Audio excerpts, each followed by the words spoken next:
प्राणों से प्यारे विद्यार्थियों, साथियों, आज हम चर्चा करेंगे पश्चिमी राजनीतिक चिंतन के अंतर्गत रोम की महान विरासत कानून। अर्थात जब हम पाश्चात्य राजनीतिक चिंतन का अध्ययन करते हैं तो पाश्चात्य राजनीतिक चिंतन के अंतर्गत सर्वप्रथम हम यूनानी राजनीति दर्शन की चर्चा करते हैं। फिर यूनानी राजनीति दर्शन के बाद के चिंतन की चर्चा करते हैं और यूनानी दर्शन के चिंतन के बाद में रोमन राजनीतिक चिंतन आता है और रोमन राजनीतिक चिंतन के बाद में आधुनिक राजनीतिक चिंतन आता है। तो डेफिनेटली यदि आपको आधुनिक राजनीतिक चिंतन को समझना हो तो इसके लिए ज़रूरी है कि आपको जो है रोमन राजनीतिक चिंतन भी समझ में आए। इसलिए हमने यूनानी राजनीति दर्शन के तुरंत बाद रोमन राजनीतिक चिंतन की शुरुआत की है। आज हम रोम की महान विरासत कानून की चर्चा करेंगे। अर्थात वास्तविक रूप में देखा जाए, जैसे कि हम ये कहेंगे कि जो रोमन राजनीतिक चिंतन है इसकी सबसे महत्वपूर्ण देन क्या है, तो बेटा रोम की सबसे महत्वपूर्ण देन विश्व को क्या है? कानून, विधि शास्त्र। आज का हमारा लेक्चर यही होगा। नोट करें, रोम की महान विरासत कानून, लेक्चर नंबर 87। ये स्टूडेंट्स नोट करें, लेक्चर नंबर 87। आज हम आपको ये बताएंगे कि वास्तविक रूप में देखा जाए तो रोम ने विश्व को क्या कुछ दिया है। जब देन की बात आती है तो निश्चित रूप में आप एक कह सकते हैं कि रोमन विद्वानों ने दुनिया को कानून और विधि शास्त्र के क्षेत्र में बहुत कुछ दिया है। इसीलिए आज के लेक्चर का नाम भी हमने रखा है रोम की महान विरासत क्या है? कानून। ठीक है बेटा, चलिए अब हम इसको क्रमबद्ध रूप में समझेंगे। सबसे पहले तो आपको नोट करना है क्या बेटा, राजनीति दर्शन के क्षेत्र में रोम ने एक सेतु का काम किया है। सेतु का काम कैसे किया है बेटा? एक तरफ हम यूनानी दर्शन की बात करते हैं, बीच में आ जाता है रोमन राजनीतिक चिंतन, और उसके बाद में आ जाता है आधुनिक राजनीतिक चिंतन। ठीक है, तो निश्चित रूप में जो राजनीति दर्शन के क्षेत्र की बात आती है तो राजनीति दर्शन के क्षेत्र में रोम ने एक सेतु का कार्य किया, एक सेतु निर्माण का कार्य किया है। मतलब यूनानी दर्शन को आधुनिक दर्शन तक लाने का जो काम किया है वो रोमन चिंतन ने किया है। इसलिए रोमन चिंतन ने एक सेतु का काम किया है। लेकिन वास्तव में देखा जाए तो कानून के क्षेत्र में रोम ने विश्व को बहुत कुछ दिया है। इसलिए आप यहाँ नोट करेंगे, कानून के क्षेत्र में विश्व का मूल स्रोत कानून का मूल स्रोत रोम है। मतलब कानून के क्षेत्र में रोम ने बहुत कुछ दिया है। राजनीति दर्शन के क्षेत्र में रोम ने केवल एक सेतु निर्माण का काम किया है। मतलब यहाँ यूनानी दर्शन को आधुनिक दर्शन से जोड़ने का जो काम किया है वो रोमन चिंतन ने किया है। इसलिए यहाँ रोम ने केवल एक सेतु का कार्य किया है। सेतु का मतलब क्या होता है? देखो, जब हम एक छोर से दूसरी छोर की तरफ जाते हैं तो बीच का जो अंतराल होता है उस अंतराल को जिसके द्वारा पूरा किया जाता है उसको सेतु का कहा जाता है। अब एक विद्वान है मैक्सी, बड़ा अच्छा कहा है मैक्सी ने। क्या करे मैक्सी कि राजनीति विज्ञान के विद्यार्थियों के लिए, पॉलिटिकल साइंस के स्टूडेंट्स, राजनीति विज्ञान के विद्यार्थियों के लिए रोम का अर्थ कानून और विधि शास्त्र है। नोट करो, राजनीति शास्त्र के विद्यार्थियों के लिए, नोट करो, राजनीति शास्त्र के विद्यार्थियों के लिए रोम का अर्थ कानून और विधि शास्त्र है। मतलब अगर राजनीति शास्त्र के विद्यार्थी रोमन राजनीतिक चिंतन से कुछ सीखें तो एक ही बात सीखने को मिलती है, कानून और विधि शास्त्र। मतलब कानून के क्षेत्र में विश्व का मूल स्रोत रोम है, रोमन है। ठीक है, अब हम 4 बिंदुओं के माध्यम से आपको जो है रोम की महान विरासत क्या है, कानून, इसको समझाएंगे। तो आप नोट करेंगे, रोम की महान विरासत को हम निम्न बिंदुओं के आधार पर स्पष्ट कर सकते हैं। निम्न बिंदुओं के आधार पर स्पष्ट कर सकते हैं। निम्न बिंदुओं के आधार पर स्पष्ट कर सकते हैं। नंबर 1, भावात्मक कानून का विचार। यस, वास्तव में देखा जाए तो रोम की जो महान विरासत है वो कानून है, और कानून के बारे में पहली विशेषता बनती है क्या, भावात्मक कानून का विचार। मतलब रोमन लोगों ने, रोमन विद्वानों ने सकारात्मक कानून का विचार दिया। जबकि यूनान की बात आती है तो यूनानी दार्शनिकों ने कानून का भावात्मक विचार ना दे करके, सकारात्मक विचार ना दे करके नैतिक विचार दिया है। मतलब डेफिनेटली देखा जाए तो यूनानी राजनीति दर्शन के अंतर्गत जब कानून के विचार की बात आती है तो इन्होंने कानून के बारे में नैतिक कानून की बात की है, नैतिक क्षेत्र की बात की है, जबकि रोमन लोगों ने सकारात्मक कानून की बात की है, सकारात्मक कानून की बात की है। और डेफिनेटली जो सकारात्मक कानून की बात रोमन लोग कर रहे हैं तो इन्होंने विधि का जो संकलन किया है, कानून का जो संग्रह किया है, उसको 12 अभिलेख की संज्ञा दी है। क्या संज्ञा दी है? 12 अभिलेख। मतलब रोमन लोगों ने सारे कानूनों को इकट्ठा करके एक प्रकार से संहिता का निर्माण किया, जिसे कि 12 अभिलेख की संज्ञा दी जाती है। तो 12 अभिलेख वास्तविक रूप में देखा जाए तो रोमन लोगों की सबसे महत्वपूर्ण देन है। इसलिए कहा जाता है कि रोम की जो महान विरासत है वो कानून है, और वह भी सकारात्मक कानून। दूसरा बिंदु, विभिन्न प्रकार के कानून और उनका स्वरूप। बेटा, वास्तव में देखा जाए तो रोमन काल के अंतर्गत एक, मैं कहूँगा, विश्व साम्राज्य की स्थापना हो जाती है। और जब विश्व साम्राज्य की स्थापना हो जाती है तो इसके अंतर्गत सम्राट को विभिन्न प्रदेशों के अंतर्गत अलग अलग संस्कृतियाँ थी। अब उन अलग अलग संस्कृतियों के अंतर्गत अलग अलग प्रकार के नियम हुआ करते थे। तो उन सबको ध्यान में रखते हुए विभिन्न प्रकार के कानून अस्तित्व में आए, विभिन्न प्रकार के कानून अस्तित्व में आए रोमन काल के अंतर्गत, जिसमें 3 प्रकार के कानून महत्वपूर्ण हैं। नागरिक कानून, जिसको कि जस सिविले कहते हैं। दूसरा है राष्ट्रों के कानून, जिसे कि जस जेंटियम कहते हैं। और तीसरा है प्राकृतिक कानून, जिसे कि जस नेचुरल कहते हैं। ठीक है, पहला है नागरिक कानून। बेटा, यहाँ नागरिक कानून का सीधा साधा सा अर्थ बताया है कि जो समुदाय होता है, समुदाय विशेष के लिए जो कानून बनाए जाते हैं, उसको जो है रोमन लोगों ने नागरिक कानून की संज्ञा दी है। राष्ट्रों के कानून का क्या अर्थ है? वास्तविक रूप में एक विश्व साम्राज्य के अंतर्गत जो विभिन्न प्रकार के प्रदेश होते थे, उन प्रदेशों के अंतर्गत अलग अलग प्रकार की संस्कृतियां हुआ करती थी। तो उन अलग अलग प्रदेशों के अंतर्गत अलग अलग प्रकार के जो कानून होते थे, उन अलग अलग प्रकार के कानूनों को राष्ट्रों के कानून की संज्ञा दी गई। डेफिनेटली रोमन काल के अंतर्गत ही नागरिक कानून और राष्ट्रों के कानूनों का विकास होता है। और तीसरा है प्राकृतिक कानून। बेटा, प्राकृतिक कानून निश्चित रूप में, चूँकि रोमन काल के अंतर्गत विश्व साम्राज्य की स्थापना हो चुकी थी, तो निश्चित है।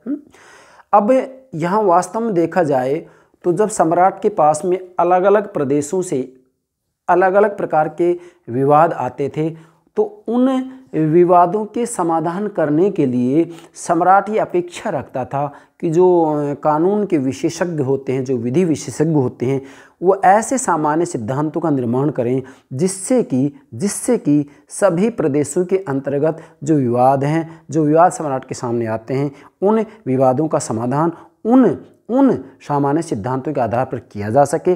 और इन सामान्य सिद्धांतों का प्रादुर्भाव होता है प्राकृतिक कानून के अंतर्गत। मतलब प्राकृतिक कानून ऐसे कानून हैं जो कि सभी प्रदेशों के ऊपर समान रूप में लागू होते हैं। इसी के अंतर्गत वास्तव में सम्राट जस्टिनियन के द्वारा एक संहिता तैयार की जाती है जिसे कि जस्टिनियन संहिता कहा जाता है। इस संहिता के अंतर्गत वास्तव में सभी प्रकार के कानूनों को एकत्रित किया गया। अब जो ये सम्राट जस्टिनियन के द्वारा जो संहिता तैयार की गई, इसके अंतर्गत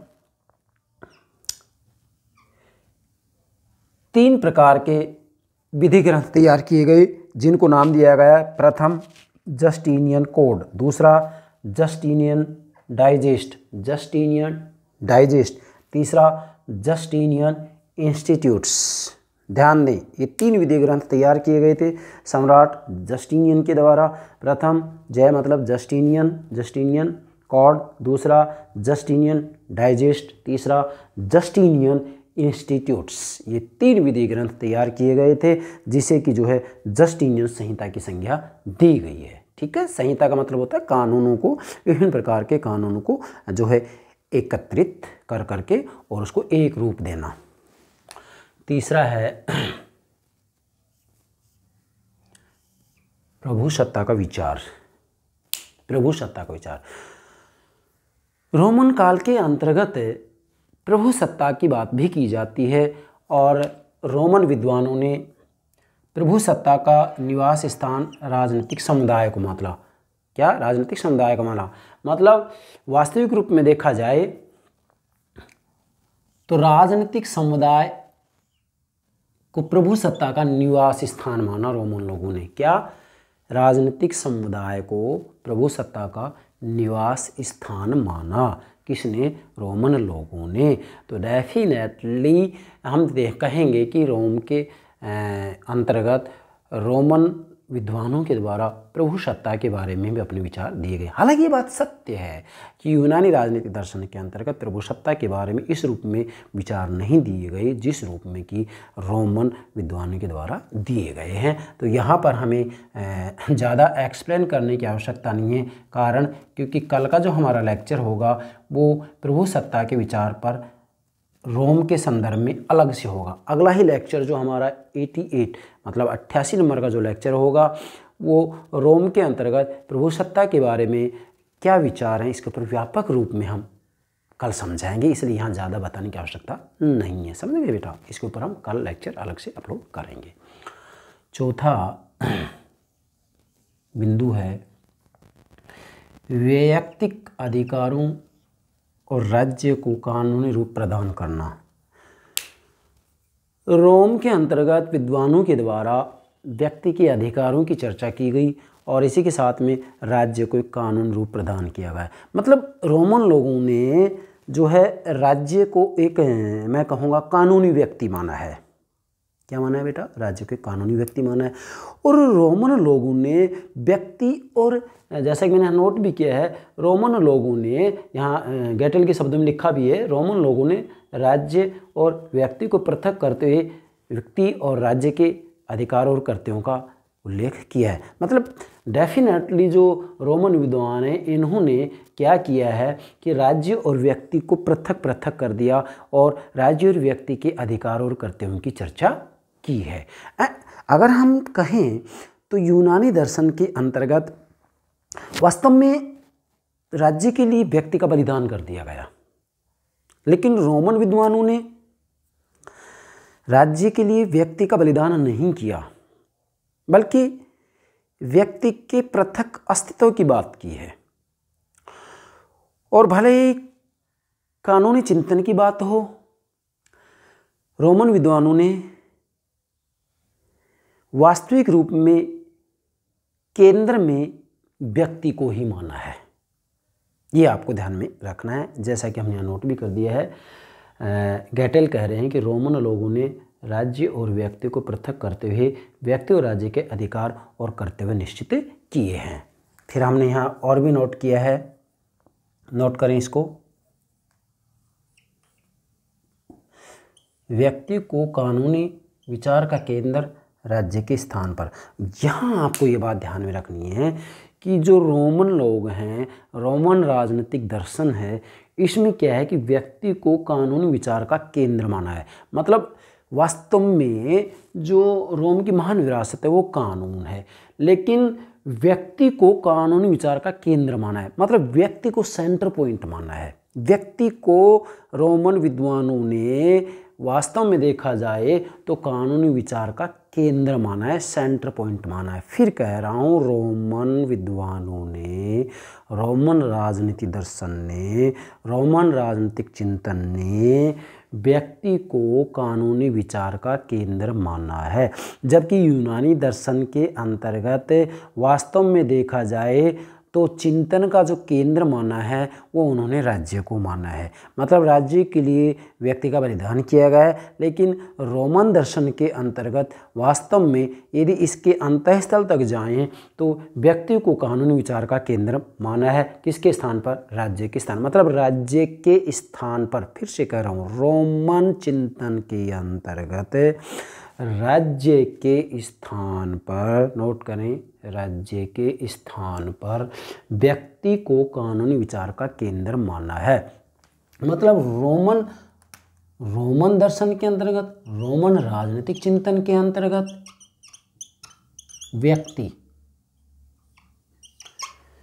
व्यक्ति को कानूनी विचार का केंद्र माना राज्य के स्थान पर, जबकि यूनानी दर्शन के अंतर्गत